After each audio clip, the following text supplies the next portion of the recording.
Hello, you join me on Wave 2, Week 2, Day 2 of this training blog for my Never Say programme. Not going to lie, today was a difficult day. It's my third day of training in a row, which is unusual for me. And I trained Monday night, Tuesday morning early, and today early morning. And today was a real struggle getting up at 5 to go and train. The gym's only recently started opening at that time, so training early morning before work hasn't previously been an option.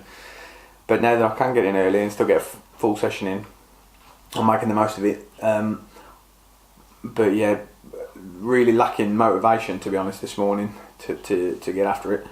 But today's session wasn't quite as intensive as some of the others, perhaps. I never seem to be quite as taxed with an overhead press type focus day, as opposed to deadlifts or squats or whatever. It's not quite as brutal a session usually. That being said, I didn't complete the prescribed conditioning as written. I ended up doing some intervals on the rowing machine instead, because I was a little bit under time constraints. So slightly changed the session, but enjoyed it nonetheless. Still enjoying it, I should say. So definitely a mindset challenge to get out and train at that time in the morning. Especially knowing that you've got to go to work afterwards and get stuff done there. One thing I will say is that the session I had yesterday morning was awful. It was by far and away the hardest session I've done so far on this program. I think what it boiled down to was doing every minute on the minute style training, because even though I'm working with very short rest periods in giant set format, I can still slightly negate that rest period by maybe taking my time getting set up for the next exercise. But when you've got a clock running throughout, you can't skip, or you can't sort of shirk off from that timer.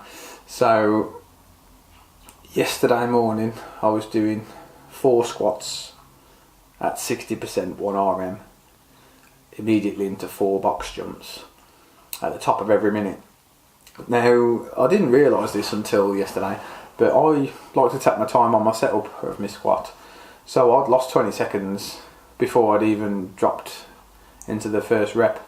So by the time I'd done the 4, re-racked and done the 4 box jumps, I had maybe 10 seconds before my next squat. So to try and do 12 with, I'll say a moderate weight, it wasn't a lot of weight, but it's a lot of weight when you're doing it, that sort of volume, that sort of intensity as well. If you were stretching that out over a half-hour session, it'd be fine. For me at the moment, it's 110 kilos, so it's not a massive amount of weight for me to move. It's normally a sort of warm-up weight going onto much heavier stuff. But yesterday, trying to keep up with that clock was very, very difficult. And then following that was every minute on the minute farmers walks, similar sort of format. And I picked a weight which I thought would be fine, and it was fine for the first 4 minutes. But as it went on, it was getting harder and harder, making sure I was back to keep up with that clock. And again, that was difficult. That was taxing. However, that is the point of me doing this program. The idea is not so much moving maximal loads, but sort of heavy to moderate loads lots of times. So that's to be able to do that, you've got to train like that, haven't you? You can't just keep doing singles and doubles and maybe triples and then thinking 5 reps is cardio. You've got to push it. Looking a little bit further ahead on my program, it's not looking like it's going to be any easier particularly. If anything, some of the conditioning stuff probably looks worse. Obviously, give it my best go and try to complete it as well as I can. But I think that's going to be really, really difficult. But we shall see. But this morning, before I actually started lifting, I felt like I'd been hit by a train. That's what I put as my check-in on Facebook, and that was the closest comparison I could draw. It was taxing. I think yesterday really took it out of me. I think another issue is I'm not getting quite enough sleep by training at that time in the morning, because I'm not really adjusting when I'm going to bed, so I'm probably not getting the full benefits I should from a good night's rest. I'm eating well, so that's not a problem, but I feel like I'm the tank is getting a little bit empty and I could do with a day off. So I'm not training tonight. I mean, I've done my work, so I'm not training tonight.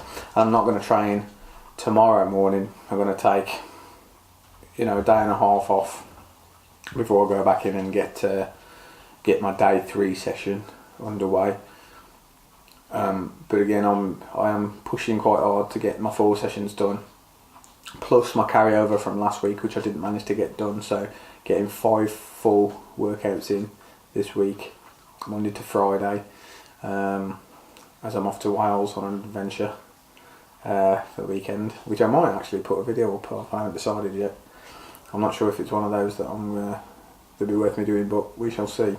So keep your eyes peeled just in case. I was speaking actually to a chap at the gym this morning called Matt, who's a recent subscriber, and he says he quite enjoys these talking head style videos, keeping up with my training, and was asking me some bits and pieces about other things that I've done in the past, which was quite nice.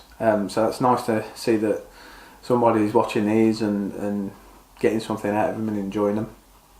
But if you want to leave me any comments below about anything that I'm doing or suggestions for things that I could do, then feel free to, and I'll obviously take those on board. But until then, I shall see you on the next video. Big strong. See you later.